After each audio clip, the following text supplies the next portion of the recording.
Hello everyone.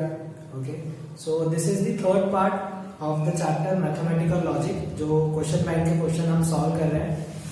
Okay, 12th standard के. तो यहाँ पे क्वेश्चन नंबर 4 के फर्स्ट पार्ट में हमें क्या बोला है, नेगेशन लिखना है. ठीक है, किसका नेगेशन लिखना है, हमें एक स्टेटमेंट दिया हुआ है. ठीक है, an angle is a right angle. Okay, an angle is a right angle if and only. देखो यहाँ पे क्या चीज है, this is if and only. इसका मतलब ये क्या है, बाय कंडीशनल है. It is of measure 90 degree. तो सबसे पहले हम इसको क्या करेंगे, सिंबॉलिकली इसको रिप्रेजेंट करेंगे, उसका नेगेशन लिखेंगे, उसे थोड़ा सा सॉल्व करेंगे और उसके बाद सिंप्लीफाई होने के बाद हम अकॉर्डिंगली इसको स्टेटमेंट के फॉर्म में लिखेंगे. तो सबसे पहले हम जो पी स्टेटमेंट है उसको हम ले लेते हैं, an angle is a right angle. Okay, let. और हम Q को क्या ले लेंगे, it is of measure 90 degree. ठीक है, तो इसको सिंबॉलिकली कैसे हम लिखेंगे, P बाय कंडीशनल का सिंबल दैट इज दोनों साइड पे एरो होगा और सेकेंड स्टेटमेंट की. अब ये हमने इसको सिंबॉलिकली लिख लिया. अब इसका हमें क्या करना है, नेगेशन लिखना है. ठीक है, तो इसको हमें आगे सॉल्व करना पड़ेगा. सो इसके लिए हमें प्रॉपर्टी पता होनी चाहिए, दो प्रॉपर्टी. सबसे पहले ये वाला P इंप्लाइज टू Q, जो कि क्या होता है, नेगेशन ऑफ P और Q. और जो सेकेंड प्रॉपर्टी हमें पता होना चाहिए, P implies double implies to Q which is equal to P implies to Q and Q implies to P. इन दोनों की हेल्प से हम इसको सॉल्व करते हैं. सो नेगेशन यहाँ पे हो जाएगा P implies to Q and Q implies to P. ठीक है, आगे सॉल्व करते हैं इसको. नेगेशन ऑफ P और Q यहाँ पे हो जाएगा and नेगेशन ऑफ Q और P. ठीक है, अब नेगेशन के साइन को अंदर लेके जाएंगे तो ये इसके साथ क्या हो जाएगा, P इसका सिंबल चेंज कर देगा, इसके साथ नेगेशन ऑफ Q. ठीक है, ये इसके साथ आएगा तो और, अब ये नेगेशन इसके साथ आएगा तो इसका सिंबल चेंज, नेगेशन हट जाएगा, और के साथ आएगा तो सिंबल चेंज होके एंड हो जाएगा, नेगेशन ऑफ यहाँ पे क्या हो जाएगा, P हो जाएगा. ठीक है, सो फाइनली हमने इस स्टेटमेंट को इस तरीके से नोट डाउन कर लिया. अब हमें क्या करना है, इसको लिखना है. तो हमारा P स्टेटमेंट क्या है, an angle is a right angle. तो यहाँ पे हम लिखेंगे an angle is a right angle. तो उसके बाद क्या दिया, and. So will write and negation of Q, it is of measure 90 degree. तो उसका नेगेशन क्या हो जाएगा, it is not of measure 90 degree. ठीक है, तो ये हमने पहला ब्रैकेट लिख लिया. अब यहाँ पे क्या है, और का सिंबल है, तो यहाँ पे क्या आएगा और उसके बाद अब Q क्या है, it is of measure 90 degree. और यहाँ पे क्या दिया, एंड. अब नेगेशन ऑफ P, तो P क्या है, an angle is a right angle, but उसका नेगेशन लिखना है. तो ये हो जाएगा an angle is not a right angle. तो इस स्टेटमेंट का नेगेशन ये पूरा का पूरा सेंटेंस आएगा. And this is how we have to write on the negation. ठीक है, okay. Now in the second part हम लोगों को इन तीनों स्टेटमेंट को सिंबॉलिकली रिप्रेजेंट करना है. तो सबसे पहले यहाँ पे हम इसको देखेंगे, milk is white if and only if. तो ये इसका सिंबल क्या होता है, इसका सिंबल ये होता है. ठीक है, एंड सेकेंड स्टेटमेंट क्या है, the sky is not blue. कैसे लिखेंगे इसको, तो सेकेंड का ए, let P that is milk is white. Okay, और Q स्टेटमेंट हम क्या ले लेंगे, sky is blue. So symbolically इसको हम कैसे लिखेंगे, milk is white that means P, if and only if का सिंबल this, and sky is blue को मैंने Q लिया बट वहां पे नॉट है, that means negation of Q. सो ये हो गया इसका answer. In the similar way B के लिए क्या करेंगे, if Qutub Minar is in Delhi, तो ये मेरा स्टेटमेंट क्या होगा, P, this is my statement P, then यहाँ इफ है, यहाँ पे देन आएगा, और ये मेरा second statement, Taj Mahal is in Agra, so this is my second statement. तो सिमिलर वे में हमें पी लिखना है, let P is equal to Qutub Minar is in Delhi, Q Taj Mahal is in Agra. अब सिंबॉलिकली इसको कैसे लिखेंगे, पी इंप्लाइज टू क्यू, तो ये हमारा सॉल्व है। Now in this case even though, ठीक है।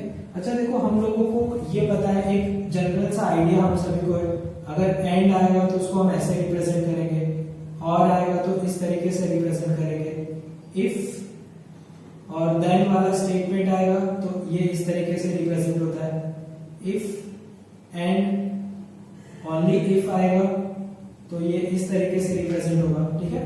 लेकिन अगर यहाँ पे जैसे बट आता है तो भी हम एंड वाला साइन ही यूज करेंगे, और यहाँ पे क्या दिया, देखो इवन दो दिया, तो इवन दो के लिए भी कौन सा साइन होगा, एंड ही यूज होने वाला है। तो आप पी स्टेटमेंट ले लोगे, इट इज क्लाउडी, तो यहाँ पे आप क्या लिखोगे, let P it is cloudy, Q को हम क्या लिखेंगे, it is still rainy, so let, और यहाँ पे क्या हो जाएगा, सिंबॉलिकली इवन दो, सो ये पहला स्टेटमेंट पी और इवन दो, और यहाँ पे कॉमा दिया, दैट मींस एंड, और सेकंड स्टेटमेंट क्या है, Q, so this is going to be the answer. Okay, question number 3 में हमें क्वांटिफायर्स यूज करके इनको रिप्रेजेंट करना है, ठीक है। और ये जो भी चीजें हम लोगों को यहाँ पे यूज करना है quantifiers, that should be done for the natural number N, okay. So दो क्वांटिफायर्स है, पहला क्या होता है, दिस वन, ये क्या होता है, for all the values, for all the values, ठीक है। नेक्स्ट होता है, इसका मतलब क्या होता है, देयर एग्जिस्ट, ठीक है। जब ये जैसे इन एक्सप्रेशंस के लिए हमें क्वांटिफायर यूज करके इनको लिखना है, इनके सॉल्यूशंस को। सो अगर ये नेचुरल वैल्यू की सब वैल्यू के लिए अगर ये ट्रू है तो हम ये क्वांटिफायर यूज करेंगे, अगर नेचुरल वैल्यूज में से सिर्फ कुछ ही वैल्यू के लिए ये ट्रू है तो हम लोग देयर एग्जिस्ट वाला क्वांटिफायर यूज करेंगे।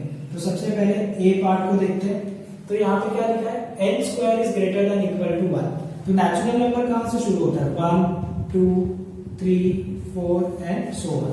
सो देखो 1 का स्क्वायर करोगे तो 1 जो कि इसके बराबर है, 2 का स्क्वायर करोगे तो 4 जो कि इससे बड़ा है, 3 का स्क्वायर करोगे तो 9 जो कि 1 से बड़ा है। इसका मतलब ये जो एक्सप्रेशन है, this is true for all the values of natural number. So I will write for all the values of n which belong to natural number such that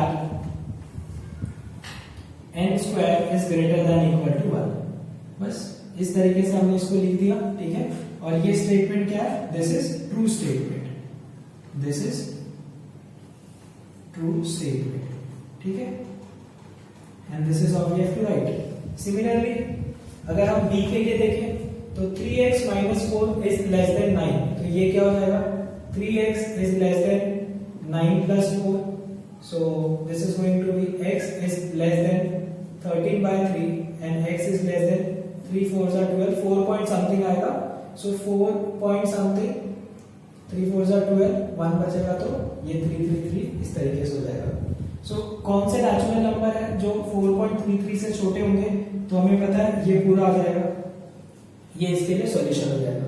that means क्या नेचुरल वैल्यू, नेचुरल नंबर, सारे natural number इसके लिए true है क्या, नहीं। कौन से natural number true है, so only 1 2 3 4, and that is the reason we are going to use ये वाला क्वांटिफायर। तो हम लिखेंगे there exist a value of x which belong to natural number such that 3x minus 4 is less than 9, and same this statement is true, ठीक है। Now C part के लिए y plus 4 is greater than 6, तो ये क्या हो जाएगा, y plus 4 is greater than 6, that means y is greater than 2। so कौन सी नेचुरल वैल्यू जो इसको सेटिस्फाई करेगी, 3 4 5 6 7 8, राइट। बट 1 2 तो सेटिस्फाई नहीं कर रहा है, इसका मतलब नेचुरल नंबर के सारे वैल्यूज सेटिस्फाई नहीं कर रहा है, सिर्फ और सिर्फ 3, 4 एंड सो ऑन। तो यहां भी हम क्या यूज करेंगे, there exist a value of y which belong to natural number such that y plus 4 is greater than 6, और यहाँ पे सेम स्टेटमेंट हमें लिखना है, this statement is true and this is all. This question number 3 is completed. Okay, so now in question number 4 हमें इसका pattern हमें बताना है कि कॉन्टिजेंसी है कि कॉन्टिजेंसी है या फिर टोटोलॉजी है, ठीक है। सो कैसे प्रूव करेंगे, कैसे हम लोगों को ये पैटर्न बताना है, let's see. Okay, so contradiction है, कॉन्टिजेंसी है या टोटोलॉजी है। सो सबसे पहले हमें पता होना चाहिए टोटोलॉजी मतलब जो इसका फाइनल आंसर है that every entry should be true, ठीक है। कॉन्टिजेंसी कोई हम फॉल्सी भी कहते हैं, मतलब सारी एंट्री फॉल्स होनी चाहिए, ओके। एंड कॉन्ट्रडिक्शन मीन्स या तो ट्रू होगा या तो फॉल्स होगा, ठीक है। Okay, so this is contradiction, okay.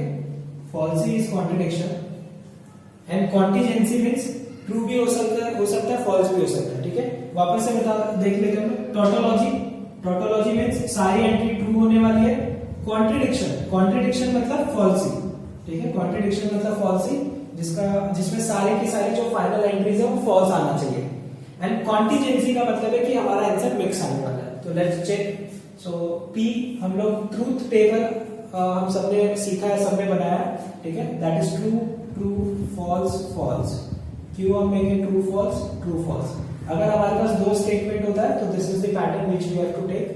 Negation of P क्या हो जाएगा, फॉल्स फॉल्स, यहाँ पे true true. Negation of Q क्या हो जाएगा, फॉल्स ट्रू फॉल्स ट्रू, ठीक है। अभी सबसे पहले इस स्टेटमेंट को हम लोग इसका देखते हैं ट्रूथ वैल्यू क्या है, P and negation of Q।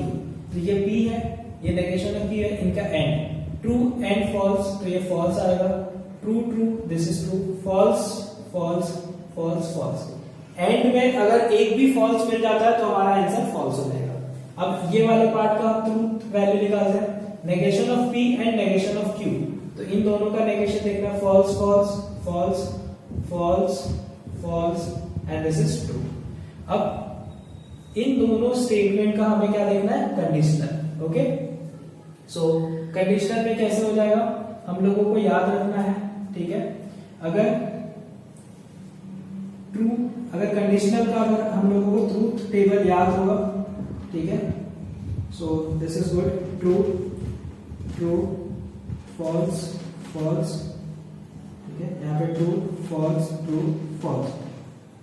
तो ट्रू ट्रू होता है तो ये ट्रू ट्रू फॉल्स होगा।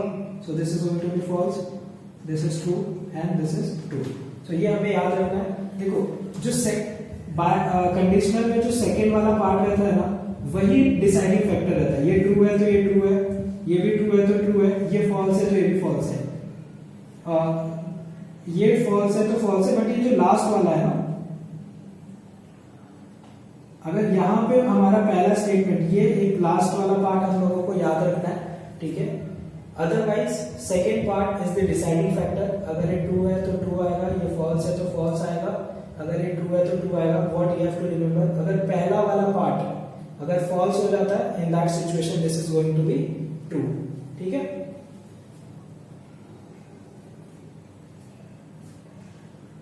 ओके, सो लेट्स सी यहाँ पे क्या आएगा, इन दोनों का फॉल्स एंड फॉल्स। तो ये हमें ट्रू देगा, true and false. So this is going to give us false, false and false will give us true, false and true, ठीक है। That is going to give us true. तो as we can see ये हमें क्या मिल रहा है, यहाँ पे मिक्स आंसर मिल रहा है, मतलब ये क्या है, कॉन्टिजेंसी है, ओके ओके। नेक्स्ट क्वेश्चन, यहाँ पे ट्रूथ टेबल बना के हमें इस स्टेटमेंट को प्रूव करना है, ठीक है, इस एक्सप्रेशन को। तो सबसे पहले क्या करेंगे हम, P Q, ओके। हमें नेगेशन ऑफ P चाहिए तो नेगेशन ऑफ P, ठीक है। नेगेशन ऑफ Q की रिक्वायरमेंट नहीं है। So true, this is true, this is false, this is false. True, false, true, false. Negation of p क्या हो जाएगा? false, false, true, true. तो सबसे पहले हम लेफ्ट हैंड साइड लिख लेते हैं, ठीक है? इसके ऊपर एक और कॉलम हमें बनाना चाहिए जहाँ पे हम नंबर लिखेंगे. This is first, second, third, ठीक है? Next negation of p and ये हमारा फोर्थ कॉलम होगा. This is negation of p and q. So negation of p and q, so negation of p and q. तो false, false, यहाँ पे true और यहाँ पे false, ठीक है? Now fifth column, that is going to be p और q, ठीक है? So p और q, that is true, true, true, false. अब इसका हमें लेना है इसके साथ एंड. तो sixth column, that is p और q, नेगेशन ऑफ p, ठीक है? सो फिफ्थ और इसका हमें क्या लेना है? एंड लेना है. तो फॉल्स, फॉल्स, ट्रू और ये क्या हो जाएगा? ट्रू, फॉल्स इज फॉल्स, ठीक है? सो अब क्लियरली हम लोग देख सकते हैं कि जो थर्ड वाला है, okay, this one, false, false, false, false, true, true, false. So हमारा fourth and sixth, so from the column fourth and sixth, fourth and sixth, negation of p and q is proved, hence proved. Okay, so this is how a 3 marks question or 2 marks question can be asked. कि आपको truth table बना के statement को यहाँ पे जो भी expression दिया उसे हम लोगों को प्रूव करना होगा. ओके, क्वेश्चन नंबर 6, हमें यहाँ पे क्या लिखना है? ड्यूअलिटी लिखनी है. वैसे ड्यूअलिटी में हम लोगों को सिर्फ क्या याद रखना है? जो ये वाला सिंबल है, दैट चेंज, वो किस में चेंज हो जाता है? और में. और वाला चेंज होता है एंड में. और अगर कहीं पे टी लिखेगा, टी मतलब टोटोलॉजी, वो किस में चेंज हो जाएगा? कॉन्ट्रडिक्शन में, मतलब सी में चेंज हो जाएगा. और कहीं पे अगर सी लिखा है तो टी में चेंज हो जाएगा. बस इतनी सी चीज को हम कहते हैं ड्यूअलिटी. तो इसमें हमें क्या करना है? पूरा स्टेटमेंट एज इट इज लिखना है. ये एंड की जगह पे क्या लिख देना? और बाकी ये एज इट इज. हो गया ड्यूअलिटी. इसमें क्या करना है? p एंड की जगह पे और, ठीक है? और की जगह पे एंड की जगह पे और, यहाँ पे p और की जगह पे एंड की जगह पे और, नेगेशन p और q. So this is how we can write the duality, ठीक है? ये हो गया. नाउ क्वेश्चन नंबर 7, यहाँ पे हम लोगों को 3 चीज पूछा गया. पहला inverse, second converse and third that is contra positive, ठीक है? तो कैसे लिखेंगे? Let's start. Let p it snow. Q क्या हो जाएगा? They drive the car. Symbolically हम स्टेटमेंट को कैसे लिखेंगे? That is p implies to if it snow then they do not. देखो यहाँ पे क्या आ गया? नेगेशन. तो ये हो गया नेगेशन ऑफ q. सो ये मेरा सिंबल है. तो सबसे पहले हमसे क्या पूछा है? इनवर्स पूछा है. इनवर्स में हम क्या करते हैं? नेगेशन कर देते हैं. p का उल्टा, p का नेगेशन, और यहाँ पे जो भी कुछ लिखा रहेगा उसका नेगेशन. तो ये क्या हो जाएगा? Negation of p implies to negation of this is going to be q. अब इसको स्टेटमेंट में लिख लेते हैं. नेगेशन ऑफ p मतलब if it does not snow then, यहाँ पे then आना चाहिए, then they drive the car. Simple. Second क्या पूछा है हमसे? कॉन्वर्स. सो कॉन्वर्स में हम लोग क्या करते हैं? कॉन्वर्स में जो भी स्टेटमेंट है उसका ऑर्डर हम चेंज कर देते हैं. तो ये हो जाएगा negation of q implies to p. तो ये क्या हो जाएगा? if they do not drive the car then it snow. So yeah. Now next is contra positive. So Contra positive में हम क्या करते हैं, पहले इसका ऑर्डर चेंज करेंगे और नेगेशन कर देंगे। Negation of Q is Q और ये हो जाएगा नेगेशन ऑफ पी हो जाएगा, ठीक है। सो कॉन्ट्रा पॉजिटिव पहले क्यू लिखना है, if they drive the car then it does not snow. So this is how we can write the statement in given form, in asked form, inverse, converse and contrapositive. ठीक है. So this is how we have finished the question number 4th. Question number 5th we'll do it in the next video. Thank you guys for watching till now.